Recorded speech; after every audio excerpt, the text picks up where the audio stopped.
What's good, everybody, and welcome to the first episode of the Off Tangent Podcast. This is a place where you can come together and simply talk about the things we love while getting sidetracked along the way. I'm your host, Terrence Howard, and today joining me, we have a special group of people, including Tiffany Howard, Justin Linson, Dr. Kendall Walton, and Jamarcus Walton. How are you guys doing today? I'm doing fantastic. Happy to be here. Yep. Okay. All right, this sounds fantastic to me. So, the topic of today's podcast is WandaVision. I don't know if you guys heard of it or not, but it's a TV show from one famous Marvel that's really taken over the world. So, how do you guys feel about it? Mystery, complete mystery. Man, I was shocked. Yeah, a lot of stuff happened. I enjoyed all of it. Definitely. I liked it, but I will say this past Friday, I did feel a hole in my heart because I couldn't get up and watch the next episode because it was gone. Yeah, we definitely need more than 9 episodes. I don't know why they stopped at 9. Exactly. 9. Oh, come on. 9 was weird, but also the episode length wasn't enough for me. I can agree with you there. Like, it felt like the 30-minute episodes, they just didn't really resonate with me. Like, especially at the beginning of the series. Like, those first 2 episodes, I wasn't really feeling. Well, I didn't like the first 2 episodes only because I get where they were coming from, where they were setting it up, and it was the 50s and 60s era, so everything was overly exaggerated, overly funny. I think that's why I didn't enjoy it, but once we started mixing the past with the current reality, I think I enjoyed it better. But I will say, I actually didn't mind the length of the episodes because I felt like given that time frame, they gave us just enough to want us to come back. However, I don't want them to do that with future episodes of other shows. Like, give us 45 minutes, 50 minutes. It's okay to get to an hour. Well, I'll be happy to let you know there. I'm pretty sure, I have to check my source again, but I'm pretty sure there was a confirmed source that said that Falcon and Winter Soldier will be 50-minute episodes, so they'll all feel more theatrical. Man, I feel like the odd one out because I don't know, I like the shorter 30 minutes. I've never been one for hour-long TV shows because my attention span, man, I can't keep up. That is also fair. I'm definitely an hour guy. I sit there and binge a whole season, hour episodes, the whole season in one night. I just get in the frame. No, you gotta keep going. You gotta keep going. Gotta power through it. Yeah. Nah, I gotta take breaks. I may watch 2 episodes, and then it's like, all right, give me 2 more days. I'll watch another 2 episodes. All right. Well, that's all fantastic. I'm pretty sure the general consensus is that we all really enjoyed it, and that this is a brand new step for Marvel. I know we had Agents of S.H.I.E.L.D., but seeing the characters that we see on screen portrayed in a TV style show, there's something very unique about it, and it's more watchable. Can I add one more thing? Sure. I am so glad that Marvel finally let us see the extent of, now we can call her Scarlet Witch's powers. Because when she was first introduced, she was very muted. And I get it, she was still exploring her powers. But boy, when we truly see the extent of her powers, and something I want to say that we'll talk about later on, when they mention a certain character and that pertains to her powers, mind blown. Mm-hmm. Oh, yeah. I'll say one thing I did like is the fact that they brought back supporting characters from like other movies and actually explored them a little more. I'm not getting detail about the characters they brought in yet, but it was just refreshing to see those characters come back on screen from different movie aspects and come together. Agreed. I thought it was like a great aspect. Let's just jump right into the plot. So for those of you tuning in, if you don't know, what will happen is right now, this is a spoiler warning. We are about to dive deep into the plot of episode 9 of WandaVision. If you haven't seen episode 9 of WandaVision yet, I want you to pause this video, go watch that. Please go watch WandaVision. Then come back, unpause, and just listen through and see any points we make, anything you didn't notice, anything that we caught, or anything that you want to comment on. So, without further ado, let's jump right into WandaVision episode 9, the series finale. So, we open with episode with Agatha holding the boys captive in the street with Wanda at the ready to fight her back. Wanda frees them and begins to fight with Agatha. Agatha absorbs the attacks, stating that she takes from the undeserved. Wanda notices that her hands are starting to wither like a raisin in the sun as soon as she starts sapping her powers away.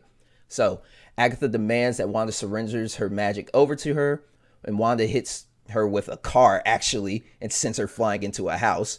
When Wanda goes and checks this, there's nothing but Agatha's boots. So I don't know if any of you noticed this, but I was about to say, was that like a reference to the Wizard of Oz? it was an exact reference to the Wizard of Oz and how the Wicked Witch of the East, I think she was, she got crushed by a car, and all that was left were her boots, her shoes. Yeah. Also, the car that Agatha got hit with was a red car. So it was just... Oh, I didn't even notice that. Yeah. So after she goes and sees that there's nothing but Agatha's boots there, White Vision lands from the sky behind Wanda, and she starts to approach him because she has no idea what this person is. So Vision touches Wanda's face gently, and then he proceeds to lift her up into the air with both of his hands and starts to squeeze her like a watermelon. And this is probably one of the most horrific scenes. He was going to crush her head. He was literally going to pop her head. White Vision then gets body checked by what we're going to call Hex Vision, just to keep everything clear, and saves Wanda. But then he crashes into an RV, and White Vision explodes inside the RV. After the moment, White Vision walks out of the fire like the T-100 from Terminator 2, and Agatha pops back up, taunting Wanda. Wanda and Hex Vision state that this is their home and they will fight for it. Splitting up, Wanda races after Agatha, who's going towards Town Square, and the Visions face off, taking off into the sky. We cut to Monica, who is trapped inside of a house, who is calling out to Wanda. She's being held prisoner by Pietro, or fake Pietro, using his super speed to keep her in check. The Visions are facing off in the sky, using some cool intangibility fighting before they get pile driving into the ground and then take off again. We cut outside the Hex with Hayward and his team monitoring the two Vision signals. Jimmy Woo is brought to him, captured. They exchange some words. Jimmy manages to use some sleight of hand to grab a phone secretly and then threatens Hayward that backup will arrive soon. Jimmy is then locked into a barn, and he manages to uncuff himself using a safety pin and manages to send for backup. Also, Jimmy Woo, star of the show. Give him his own series, please. Definitely. Yeah, love Jimmy Woo. He needs to go. We cut back to Wanda, who just landed in Town Square looking for Agatha. She gets hit in the back by some magic and falls to the ground. Agatha then reveals there is an entire chapter devoted to her in the Darkhold, the Book of the Damned, and begins to recite what the Scarlet Witch is, although Wanda denies each and every bit of it. So, a little bit of Marvel history for anyone who doesn't know what the Darkhold is. The Darkhold is a book created by the elder god Chthon, which contains all of his evil works and spells. Chthon left the book on Earth so that they may always serve as a conduit for the Earth realm for Chthon's influence and power. The Darkhold pages contain several powerful black magic spells. However, its influence is so strong that all of those who read it are corrupted, losing their souls and becoming possessed by Chthon. So, a little bit future spoilers, but reading that book is probably just bad. Just all around bad. Wasn't she reading at the end of the show, though?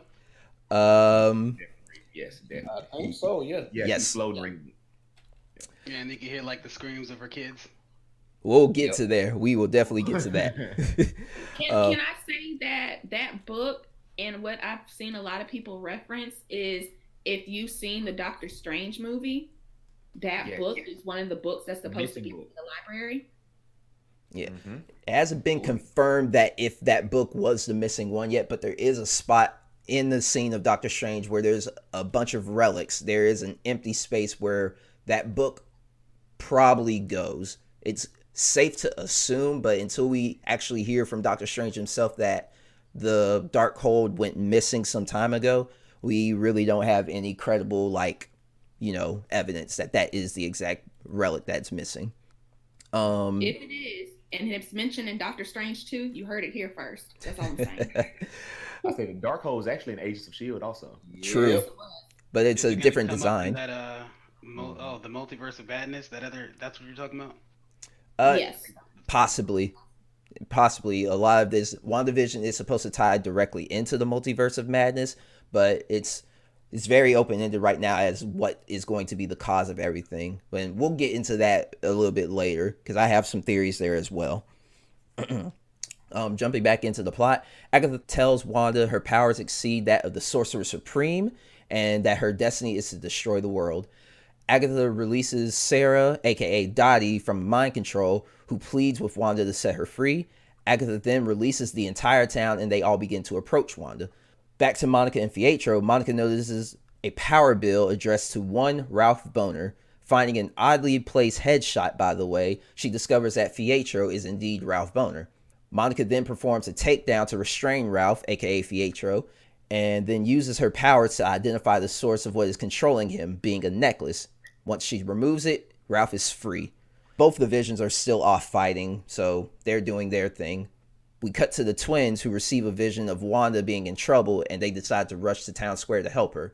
Cutting back to Wanda in town, the people surrounding her begin to plead to be set free. Wanda freaks out and then she begins to choke everybody with a little bit of magic. She removes the spell and then begins to undo the hex to set everyone free. As the hex opens, Hayward's strike team begins to move in. Then we cut to the Visions who are still fighting in the sky. White Vision begins to overpower Hex Vision due to the hex being undone. He gets hit with an energy beam and he falls to the sky where he conveniently lands next to Wanda. Hex Vision screams out for Wanda as he begins to dematerialize. The twins show up and they also start to dematerialize. Agatha tells Wanda that she has a choice, either save Westview or save her family, which prompts Wanda to close the hex again, saving her family.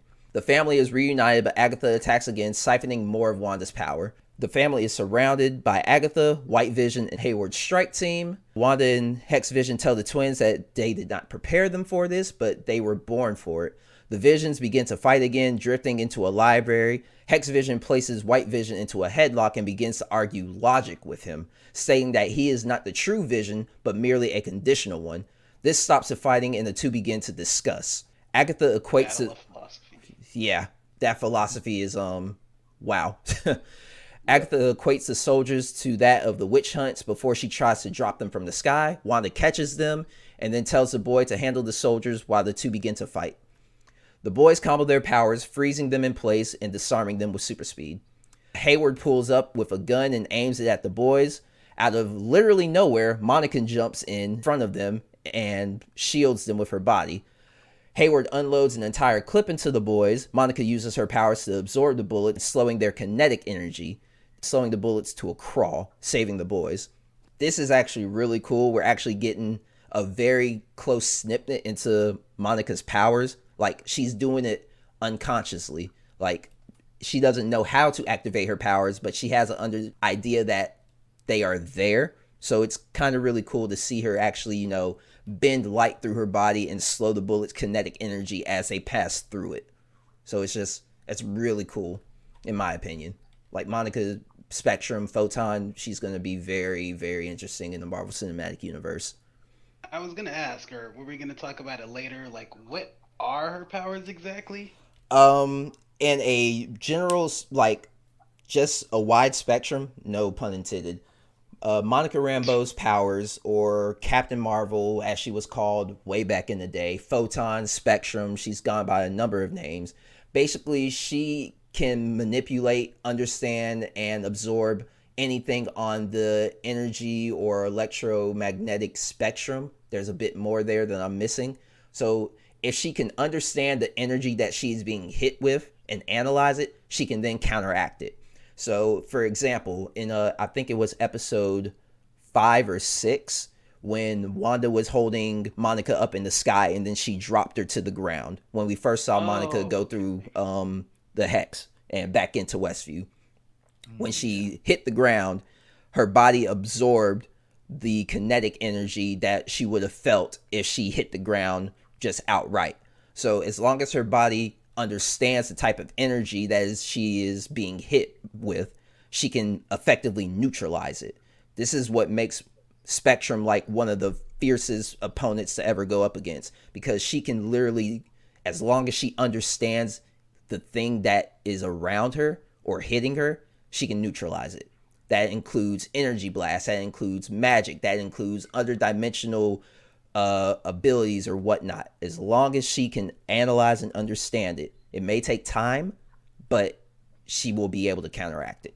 So, jumping back in, Hayward tries to run the three over with a truck, but in comes Darcy, crashing her van into Hayward's truck and pinning him down, locking him in place. We cut back to the Visions, and they begin to discuss the thought experiment of the ship of Theseus in the field of identity metaphysics. It is at this point that my brain exploded because I had no idea what the heck was going on.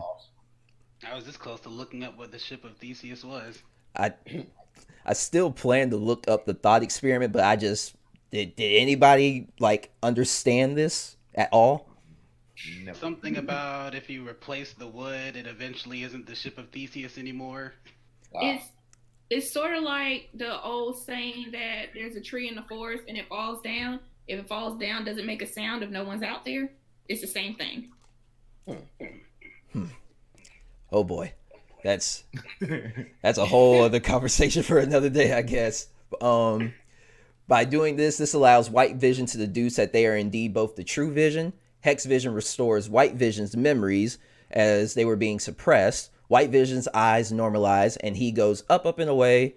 Hex Vision reunites with Monica and the boys. Wanda appears behind Agatha on a roof and does some freaky mind control stuff from the Age of Ultron. I don't know if anybody caught that. It's the same exact thing she did to the Avengers with the whole creepy in and out, fast-paced motion and the finger stuff. But yeah. Makeup on you, implant thoughts. Yes. Back out. Oh yeah, Jarrell mentioned that when I watched it with him. He's like, she's pulling the same thing she did to Tony that haunted him for like 3 movies. Right. My only issue with this scene is, like, she just appears in thin air and Agatha's just waiting there for her to appear. I mean, you can make the argument Agatha wanted her to, attack her, but it's just like, it just seemed out of place to me personally. I think she did because she eventually turned it against her. Right. Mm-hmm. That was my thinking. Like it just felt too weird. But by doing this, they both are transported into the night where Agatha killed her coven. Wanda resurrects the corpses of the dead witches to attack Agatha, but Agatha pulls a Uno Reverso out of her pocket. All the witches begin to attack Wanda, holding her down. The Scarlet Witch crown materializes over Wanda's head, and Agatha tries to make a deal with Wanda for her powers. Wanda lets out a huge blast of energy around herself, knocking the zombie witches down. The two begin to fight back in Westview, with Wanda unleashing a barrage of energy bolts on Agatha. Agatha absorbs most of Wanda's attacks except for the ones that miss her. After a few attacks, Agatha begins to suck all of the power out of Wanda, leaving her defenseless. Agatha winds up to finish Wanda off, but none of the magic works. Pause. Yes. So when I first watched that, when Wanda missed the first time, I was like, dang, like you need to target better. But I noticed that she was purposefully sending some past Agatha. And in my head, I was like, why is she doing this? Like, I mean, how is it that you can send 2 to her and make 2 miss and she's still in the same spot? Yeah. So later on, which you're about to mention, we see what truly was happening and what Wanda was doing. Right. Yeah, I actually didn't notice that until my second viewing of the episode. Yeah, on my first viewing, I knew something was up, but I didn't know exactly what she was doing while she was throwing them away. But the camera pans over Wanda's shoulder to reveal a large rune inscribed out of red energy on the side of the hex. The same rune Agatha used to cancel out Wanda's powers appear on the hex walls, now canceling out Agatha's magic. Wanda begins to absorb all of Agatha's magic back from her, transforming her into the new Scarlet Witch attire. And I have to say, this is by far, in my opinion, the best Marvel costume that we have ever seen on screen. I know we've seen Thor's new outfit. I know we've seen Captain Marvel. Iron Man always has new armor. But this Scarlet Witch costume is just, it looks great in my opinion. I'm amazed that they were able to make the headdress work without it looking weird. Right. Wanda tells Agatha that she is locking her in Westview and transforms her back into the nosy neighbor Agnes. The family reunites one final time, but it is bittersweet as Wanda and Vision know what must happen. The four head home and the hex begins to shrink. As the hex closes in, Wanda and Vision tuck the boys in one last time. Wanda thanks the twins for choosing her as a mother, which pulls on even more heartstrings for the viewers. Wanda begins to turn off all the lights downstairs, symbolizing how in sitcoms, turning off lights usually signifies the end of an episode or the airing of the show canceling. Next thing we know, Vision turns back on the lights and says that he just wanted to see her. I don't know if you all have seen the Vision memes. Wanda and Vision have their final moments together. Vision asks, what is he? And Wanda tells him that he is an amalgamation of all of these heartfelt things, including her love. They share a kiss. Vision sheds a tear and states, I have been a voice with no body, a body but not human, and now a memory made real. So, if you caught all of those, that's when he was Jarvis, when he first became the Vision, and when he came back as Hex Vision. Yep. The two say they will say hello again before the hex engulfs their home, making it and the Vision disappear. Wanda is standing alone in the empty plot where the house was meant to be built. Wanda returns to the town square where every single individual is glaring at her. Monica and Wanda talk again. Monica states she understands and Wanda apologizes for everything. She vows to learn more about this power before transforming and flying away, leaving Westview. This leads into the post-credit scenes where Jimmy Woo is directing people into the rescue operation inside of Westview. Hayward gets arrested and Monica is told to go to the theater by another agent. Once they arrive, no one is in the theater. The agent transforms into a scroll and she says that she was sent by an old friend of Monica's mother. She says that he would like to meet her, pointing upward, hinting into space. We cut to a lake surrounded by mountains with a single wooden cabin. Wanda is sitting on the porch alone. She walks inside to pour a cup of tea. The camera continues into the next room and pans over to reveal Wanda in her Scarlet Witch outfit as an astral projection reading the Darkhold. We then hear the voices of the twins crying out for help before Wanda uses her magic to turn the screen to black. And that is the end of WandaVision episode 9, the series finale. Oh, wait. Okay. Two things. Mm-hmm. I think you forgot to mention the part where Wanda also mentioned that Vision was the part of the Mind Stone that was, I guess, activated her powers in this continuity. Right, yeah. And then I was just going to mention, you forgot, can we just talk about how dark it is, though, that Wanda made Agatha just be the nosy neighbor forever? She played that part so well. So yes, she deserved it. Go ahead. You did such a great job. I mean, the part that really killed me, she was like, if I need you, I know exactly where to find you. I mean, but I was like, where does she go? Like, you getting rid of Westview. Yeah, where does Agatha live? In Westview. She's in Westview. But I'm assuming the house that she lived in wasn't hers, right? Listen, if I was locked in if I was one of the people locked in Westview, and all of a sudden I'm not locked in Westview anymore, you can have my house. I'm moving out of Westview. I'm not coming back to Westview. Like the woman that said, my husband, he was away on a business trip. Please tell him don't ever come back. I'm going to find him. Yeah. We're leaving. But it's the same thing I tell y'all. Why does everything have to happen on Earth? We get destroyed. All these other planets, they live in life. We the ones who always got to rebuild. A lot of stuff happened to them in what was it, Infinity War? They sort of blew up some planets there and got rid of some people. The short answer is all of your comic books are made on Earth. Wait until the colony on Mars is made, and then all this stuff can happen over there. That's what you have to do. Look how long it took us to get to other planets. We like 10, 12 movies in, it's finally like, oh, blow up other planets. We've been rebuilding, bro. That's all I'm saying. I'm tired of my taxes going up to rebuild. Well, here's your honestly, like 3 times. The people in the world are probably used to it now. Like having an Eldritch Abomination attack your city is just a regular Tuesday. Yeah, that's harsh. Well, here's your caveat. Here's your caveat for it. Monica is assumably heading into space to see. I guess we can all assume it's Nick Fury or Captain Marvel, one of the two. Mm-hmm. Well, I had a question. So the scroll that came to see Monica, was that? I think it was that girl.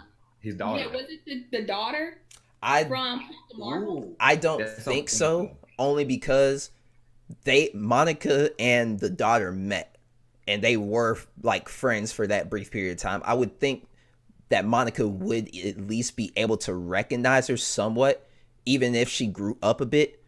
Like, you know, because she would clearly. High school for a while, and I see people I went to high school with, and they be like, "Hey," and I'm like, "Hey."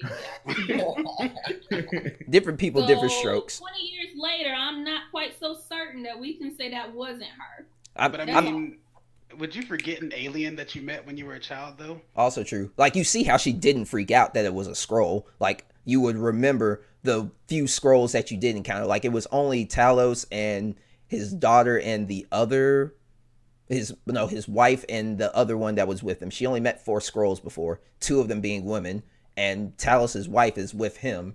So, like, you know, it's plausible that it could have been her, but it's more likely that it was just another Skrull agent that's working for Sword.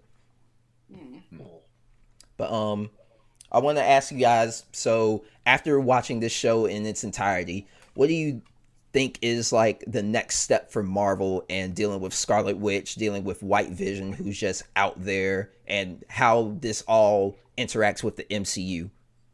Well, actually, I do have a theory. I think Wanda may create a sort of pocket dimension for her kids and Vision to live in. Definitely see that. Since we did kind of hear them calling out for help, they may exist somewhere, or their souls do, I suppose. Yeah, that's Did regular Vision actually implant some like memories inside of White Vision? I don't know if he implanted or if he unlocked, because he said because he's a synthezoid, the memory fragment is still there. It's just, you know, needs to be unlocked. So I don't know if he implanted his memories or if he just gave him access to the memories he already had.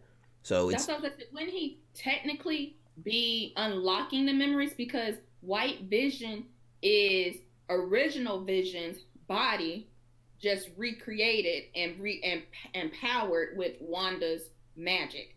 Right. Like, the only memories that he could give him are the memories he doesn't have inside the Hex that he spent with Wanda. Wouldn't it be an entirely different body, though? Because Wanda did actually steal the other Vision. Well, no, she did not. Because White Vision was made from the dead Vision. Yeah, she just went to see. She went to see. You remember that first? I think it was like the beginning episodes that first showed her going into Sword. Yeah, I think she was stealing it then, because you remember he said he was tracking the Vision body inside the Hex. I don't think she stole it though. I think Hayward manipulated the video to make it look like she stole it, because later on we see that she basically used her powers to create Hex Vision, like actually manifest them. Hayward just kind of did that to plant the blame on her to make her look like even more of a villain. See, I thought she stole it because they said Hayward was actually tracking the vibranium inside the Hex, which like, I think it said something. Which I mean, it's technically true because she made it so he could still track that signal because it's actually there. You know, she like birthed vibranium into reality basically.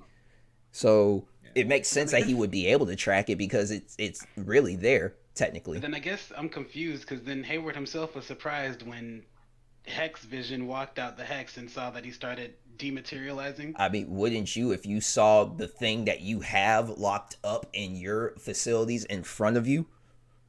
I think it was more so too that it was a realization that nothing that's in the Hex can really escape the Hex if she doesn't want you to escape. But I'm sorry, go ahead. Oh, no. I would finish your thought, please. Oh, well, I was going to say one thing we haven't talked about are the commercials inside of WandaVision. Oh my God. That's one thing we haven't discussed. They were so confusing. I mean, you had some connections. I mean, you had like Stark. Those, I mean, Hydra with that. Yeah, there were Hydra ones. For the most part, I was completely lost on those. I mean, looking back, Yo Magic actually makes a lot more sense now with Agatha coming to light. Like originally, I thought Yo Magic was just a really depressing shark commercial, but honestly, I thought it was funny how the commercials kind of went with the times. So they started out just with the regular domestic stuff, then they just started talking about, do you feel depressed? It's like, okay, like you're mirroring real life too much. Yeah. Well, what about the soap? I don't know, Ken and Mark, if you realize with the soap, the Hydra soap, remember in the framework where Coulson wouldn't use the soap in Agents of S.H.I.E.L.D. and he said he didn't trust it and he had to make his own soap? I totally forgot about that. Yeah. He did say that. He said he didn't trust the soap. Yep. And lo and behold, in WandaVision, it's Hydra soap. Huh. Wow. I have to go back and watch Agents of S.H.I.E.L.D. I never finished the series fully. Oh, definitely go finish it. Yeah. Especially the ending part. Oh, yeah. Yeah, I think I'll add that to my list. But, so, quick question, though. How is White Vision as powerful as regular Vision without an Infinity Stone? Well, what type of power source do we have? Technically, both the Visions were on equal playing field because neither of them had the Infinity Stone. They had Wanda's fragment of the Infinity Stone within her because they used Wanda's magic to bring White Vision online, and Wanda used her magic to create Hex Vision. So in terms of power, they were both on equal playing field. It's just that White Vision was able to overpower Hex Vision because the Hex was going away. But technically, can't we say they still, since it is a fragment of the Infinity Stone, because her powers are based on the Infinity Stone, that they were actually being quote unquote powered by the Infinity Stone? I think it has. I'm looking at it as maybe like a fragment, like a tiny piece of the Infinity Stone was what they were being powered by. Yeah, right. I equate it to more like the essence of the Infinity Stone, but even then, I equate it to more chaos magic, have more to do with it than the Infinity Stone itself. So I believe they were more so powered by Wanda than they were by the stone. Like this whole series was more so about Wanda than the stone affecting Wanda, which threw us all for a loop because we thought somehow the Infinity Stone came back with all the trailers, but it's just flashbacks of how Wanda received more juice for her powers. Speaking of which, question. So we know Monica Rambeau's powers. We talked about this earlier. How would Monica Rambeau's powers stack up against chaos magic? Once again, how her powers work is that she is able to, and anybody in the comments who know more about Monica Rambeau's powers, please feel free to comment, correct us if we're wrong on something. But how I understand it to this extent is that as long as she's able to analyze and absorb it, she can nullify it. But the thing with chaos magic is it can warp reality. Right. So, that is my conversation. That is the end all be all. You can warp reality. So, what do you do to counteract that? We saw what Thanos was able to do with the Reality Stone. What do you do at that point? Yeah, because that man made bullets turn to bubbles. And I was like, really? So in that case, is Monica's powers on par with Captain Marvel's then? I would assume so. Because seems like it. Yeah, that's what I was about to say. Even if you go binary as Captain Marvel, if Monica can analyze it and neutralize it and then give it back to you, I think Monica comes out on top. So that was another I can't remember what podcast I was watching, but they were saying, now that Monica Rambeau's in the mix, who stands up to Scarlet Witch? Is it Captain Marvel? Is it Doctor Strange? Is it Monica Rambeau? Is it Thor? Out of those four, who actually can tangle with Scarlet Witch now? And I'd say none of them, because didn't Agatha also mention that the Scarlet Witch is stronger than the Sorcerer Supreme? Exactly. Yeah. So what? And we saw how well he did against Thanos. What do we do? I don't think it would be one. I think it would be a combination of all of them having to work together. Well, I mean, of course, teamwork makes a dream work, but in a one-on-one brawl, does any one of them beat Scarlet Witch? I'm taking Captain Marvel. You're thinking Captain Marvel can go toe-to-toe with Scarlet Witch? Yes, no, it's man. nothing that has shown me anything different. That's She a is hot not take. like, nobody. Let me say nobody has had like anything to her. Like she's probably the strongest being in the Marvel universe right now. Scarlet Witch is that. like right there. Captain Marvel? Let me say I know Scarlet Witch can warp reality, but Captain Marvel really could have beat Thanos by herself also. But she didn't though. She got that work. When she went 1-on-1 with Thanos, in the end, it didn't go well. To be fair, Scarlet Witch, on the other hand, she did better 1-on-1 against Thanos. True, but to be fair, he definitely took out the Power Stone and mollywopped Captain Marvel across the field. So see, I'd have to go with Scarlet Witch only because how we've seen, if she builds a hex and warps your mind, you're just stuck.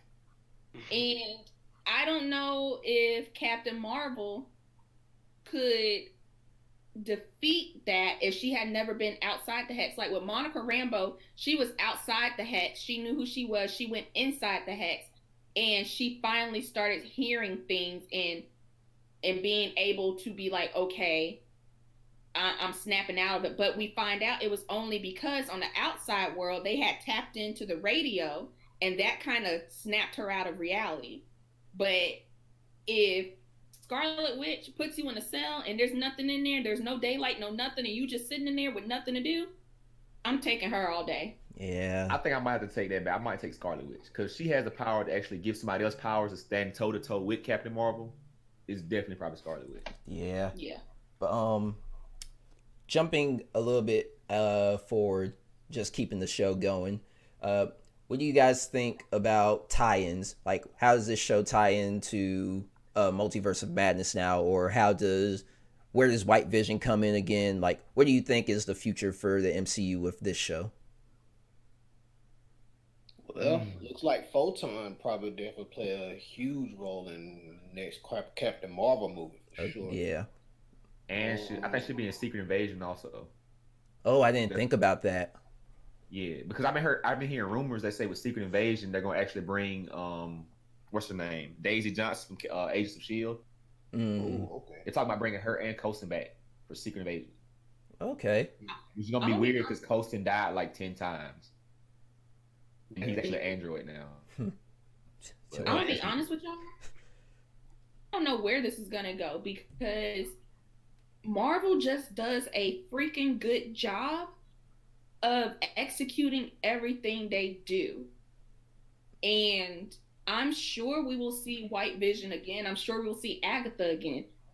I just don't know when and where we'll see them. It could literally be Phase 5, Phase 6, or it could literally be Doctor Strange too. Yeah, like I have no clue where we're going. It's definitely hard to predict because we were all dead set certain that we're gonna see Doctor Strange in this show, and it has to be Mr. Fantastic, or I would like to see Blue Marvel. Like we saw or even none Mephisto of them with the kids. Yeah. Or Nightmare. Like I thought they were gonna show up and they were gonna be our big bad. Or some people were expecting like Magneto or something. Yeah. Mm-hmm. I mean, in hindsight, though, looking back after the shows ended, there was no way that Marvel was going to show things of that caliber this early. Like, how Marvel, their formula works, I don't know if you guys look back at their previous work and look forward at how things have been revealed, but, like, they do small teasers at the beginning of their phases, and then towards the middle and end, they make the large reveal. Like, one of the biggest ones being Black Panther. I think it was in Age of Ultron, they mentioned Wakanda, and then in Civil War we finally got to see Black Panther, but it wasn't until Black Panther when we actually discovered more about Black Panther, about Wakanda, about Killmonger, and everything that has to do with Wakanda. So like they like the small build up. Even in Winter Soldier, they mentioned Doctor Strange as being one of the targets. Mm-hmm. But we didn't know that. And then we get a Doctor Strange movie all those times later. Yeah. So I that's one thing I can honestly say I love about Marvel. The one thing I'm waiting for Marvel to do, so Marvel execs, when you listen to this, go ahead and do this for me, and I would just be amazed, is I'm waiting for them to say that Pietro and Scarlet Witch were adopted. Those were not their parents, their real parents. Then Magneto comes into play because he's their father, and we get X-Men, and I'm gonna be amazed because guess what? They're gonna cast me for Storm in X-Men. You waited for this podcast to do that. Dude, I've been giving up on this dream. This is a money maker. I'm ready, Marvel. Just let me know. I love the vision. That's what I'm talking about. I love it. Oh my gosh. But because I was about to say, because what, and like in this, I guess like you can call it a continuity. Wanda and Pietro aren't mutants; they just got their powers from interacting with the Mind Stone, supposedly. Or in Wanda's case, she was just a witch who had her powers kind of unlocked with the Mind Stone. So I say, what if they technically were mutants, but the stone just unlocked their powers a little sooner? There you go. And yeah, they could just kind of retcon it. Yeah, the Mind Stone kind of brought out their mutant powers. Yeah, they take no comfort from the stone, but the stone enhanced them. We still don't have any. Because if I could, and we didn't do copyright, I would sing X-Men's theme song right now, but copyright issues. So as of this show, we don't know how the Mind Stone, or if it was in close proximity with Pietro. Like, we know for certain that that Wanda and the stone were like close together, and the stone basically, as Agatha put it, put more water on the vine that would have died off. But we don't know if Pietro had the same effect to where the stone, boosted him and his quote unquote mutant abilities. So we would literally have to wait until X-Men probably to learn more about Pietro. But technically, if we're getting Peter. Doctor Strange, the multiverse, couldn't they technically bring him back from like a different universe? Technically, they could. It's just I don't know what's going to happen with the multiverse. I don't even know if the X-Men are brought in for multiverse, because well, same thing with Spider-Man, because remember Spider-Man No Way Home. Wait, is it No Way Home or No Way Out? No Way Home. No Way Home. Yeah, that one. So, technically, we've been hearing these rumors that we're going to have Tobey Maguire's Spider-Man and Andrew Garfield's Spider-Man. Oh, that's what I wanted to confirm. That cast has been confirmed for No Way Home via Twitter as of 3/4/21. So they will appear in Spider-Man No Way Home. So does Spider-Man come out before Doctor Strange, or is it after? Spider-Man comes out before Doctor Strange. Doctor Strange comes out next year, I want to say. So Peter's definitely going to mess up the multiverse for sure. It's a guarantee. Well, we're not going to blame Peter. He's most definitely going to mess it up. Because he's going to mess it up. Because Doctor Strange is supposed to appear in that movie also. That's what I think I heard at the beginning. Right. So, that's just, the multiverse Spider-Man movie? Mm-hmm. Yeah. Yes. The multiverse is weird because, like, we assumed that we were going to see more multiversal stuff here. We saw no multiversal stuff here. Like, we saw absolutely zero multiverse stuff in WandaVision. Like, you can argue that, she was using chaos magic to appear into another dimension at the end, and that's where she saw her kids. Another answer for that could have been just crackpot theory. Mephisto probably stole the souls of her children before the hex closed in, because we didn't see the children disappear. We saw Vision disappear. So the kids crying out could be in Mephisto's realm, and he and Chthon could be working together to try to, get Wanda to be a conduit to let them in. So there hasn't been any sight of multiverse yet, is the whole picture of that. But that's so open ended though, because they could pretty much do anything they want with it. Oh, of course, and it's just nothing you can point your finger at and say this is definitively gonna happen, because Marvel has shown us with previous films that what we think is gonna happen isn't gonna happen. Yep. So moving on, unless somebody else had something about WandaVision they wanted to talk about. Just that DC in trouble, man. Because they've always been in trouble. They had TV shows. And now Marvel doing the TV show stuff. I mean, yeah, you had Agents of S.H.I.E.L.D., but with this, Falcon, Winter Soldier, Loki, if those pan out, DC in big trouble. DC about to make a turnaround, man. I'm telling y'all. Man, the Batman movie is gonna make a turnaround in DC. Still, the 10th Batman movie. But it's gonna be perfect though. It's the detective Batman. Finally, it's perfect. They don't tie in like Marvel do. And look, let me tell you, after the Snyder cut, when people just loved it, I think they're gonna continue on with the story from that. 4 hours. Because they say he actually planned out Justice League 2 and 3. And I think he was saying in one of them, I think Wonder Woman was gonna die or something like that. And like the Flash is gonna reboot it eventually, like 3 or something like that. I'll believe all this when I see it. Yeah, I got like the screenshot of like him like saying it in some interview or something like that. I let it hit the big screen before I even give DC a shred of thought about that, because DC has shown me time and time. This isn't supposed to be a DC podcast, but DC has shown me time and time again that I cannot bet on them. Like, yeah, it is off tangent, Justin. You're right. Thank you. They have shown me time and time again that I can't bet on them as much as I love DC Comics. They just Wonder Woman 1776 or whatever the heck that number was absolute trash. I'm sorry. Man, that movie. The French and Indian War and stuff. Like I think 1884. I just can't. 1984. Yeah. 1984, 1884, 1594. Was it really 1984? Listen, it was trash, though. But let me say this. Warner Brothers, just so you know, we are always open to sponsorships. We love you dearly. So don't take our criticism as any hate. We just really want to see you guys succeed. No, they do good animated stuff. It's just the live action trash. Yeah, animated. They do good TV shows. Yes, TV shows, they are good. Smallville, Superman and Lois. I mean, Tiff talk about Arrow. Oh man, don't get me started on Arrow. But hold on, Arrow was amazing. Before we get too far, because we're already there basically. Let me just introduce this. It's this segment we have called "Going Off on a Tangent." So this is just an open-ended discussion like we're already having, where you guys, everybody on cast, can just bring up anything unrelated or related to the topic at hand, and we can just have a quick little discussion about all these things. So the floor is yours. Like, whatever you guys want to discuss about real quick, bring it up. Oh, wait, let me just wait.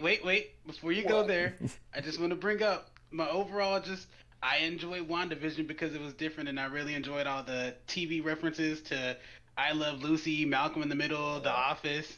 Modern Family was in there too, yep. Yeah. Mm-hmm. I just Brady want to say my Bunch. piece. Yep. Bewitched. Yep. Yeah, I really enjoyed that. Watch Superman and Lois, he said. Definitely. Sell me on Superman and Lois real quick, because I wasn't a fan of Smallville. I've never been a fan of Superman.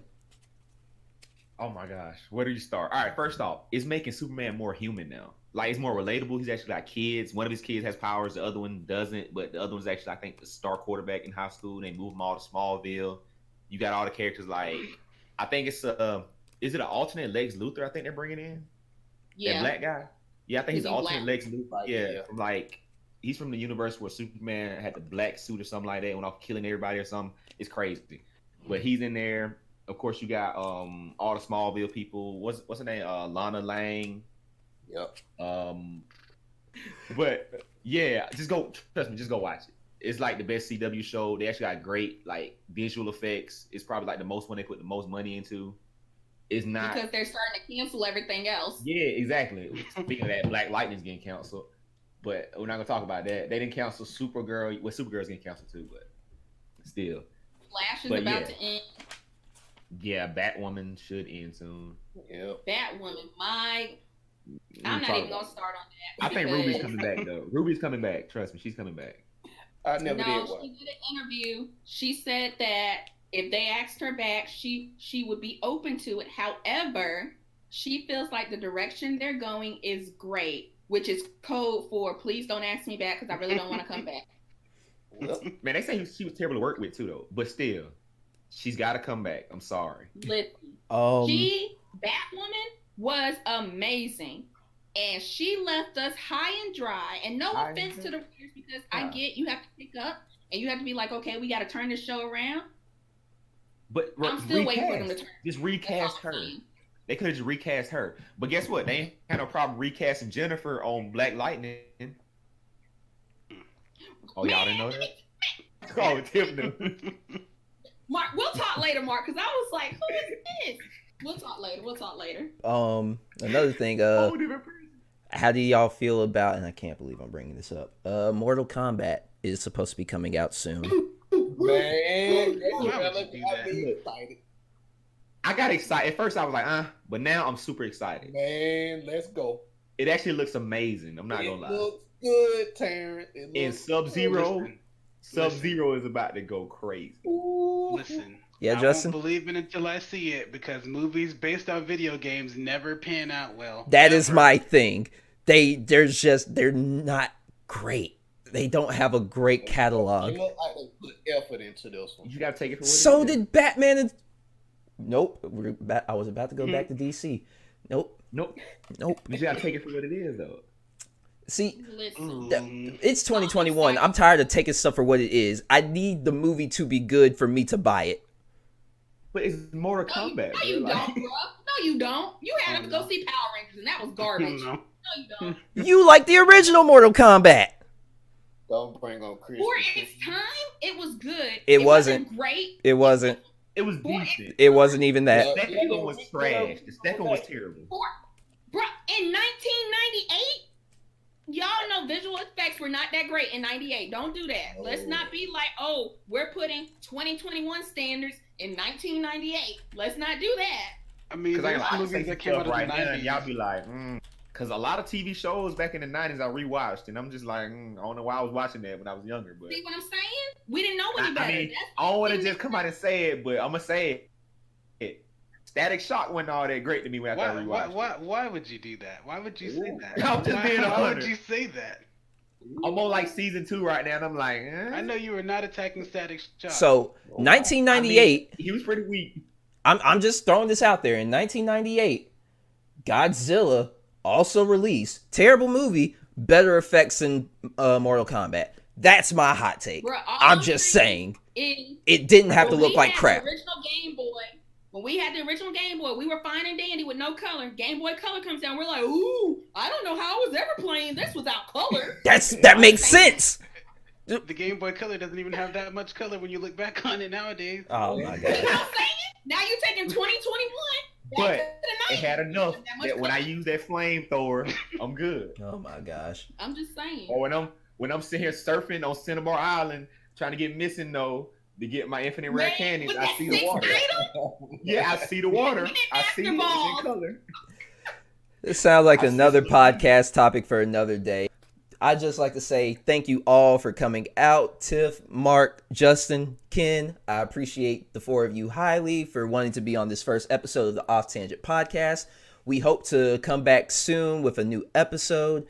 Can't say when. Hopefully we're going to do Falcon and Winter Soldier. I would also like to do Snyder Cut, but that being 4 hours and it being locked behind HBO Max, it's going to be a challenge. I think the format for those two, or at least Snyder Cut in particular, would be, because I'm pretty sure they're breaking it into parts, we would watch one half and do a podcast for that, and then break it into the second half and do a podcast for that, because there's just no way I'm editing a 4-hour video. I can't. You know, most of the stuff is going to be from like it was already shown in the movies already too, though. Right.